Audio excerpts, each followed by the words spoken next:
ئەوەی کە ئەبێ بە سەبەبێک بۆ ئەو دڵڕەقی ئێستامان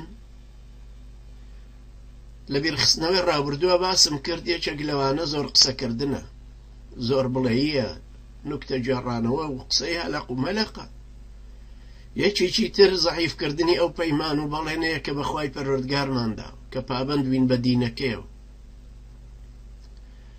بەڵام بە پێچەوانەوە فەرمانەکانی بەجێ ناهێنین و ئەوەی بەرهەڵستی لێ کردوین ئەڕۆین بە دوای ئەو.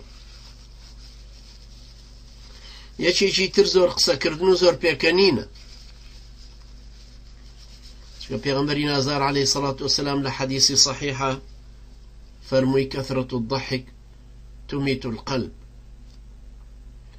زۆر پێکەنین دڵەمرێنە، هەروەها زۆر خواردن، هەروەها گوناحی زۆر، هەروەها ڕەفیقی خراپ،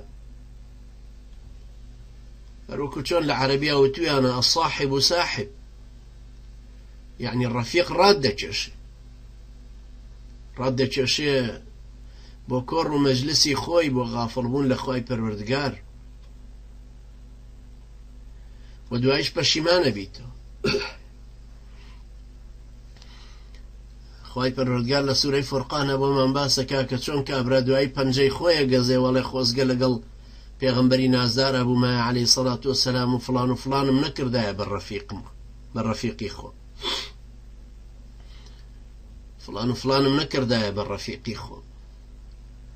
ويوم يعض الظالم على يديه يقول يا ليتني اتخذت مع الرسول سبيلا يا ويلتى ليتني لم أتخذ فلانا خليلا لقد أضلني عن الذكر بعد إذ جاءني وكان الشيطان للإنسان خذولا. إمام ابن القيم رحمة خوای لێ بێ فەرمێ هەر وەختێک نەفسی خۆتت بینی لە هاودەنگی خوای پەروەردگار دوورەکەوێتەوە حەزی بە مەجلس و کۆڕی قسەکردن و گاڵتە و گەپ و سوحبەتکردنە، ئەوە بزانە پێویستی بە ئاودانەوەیەکی تر هەیە.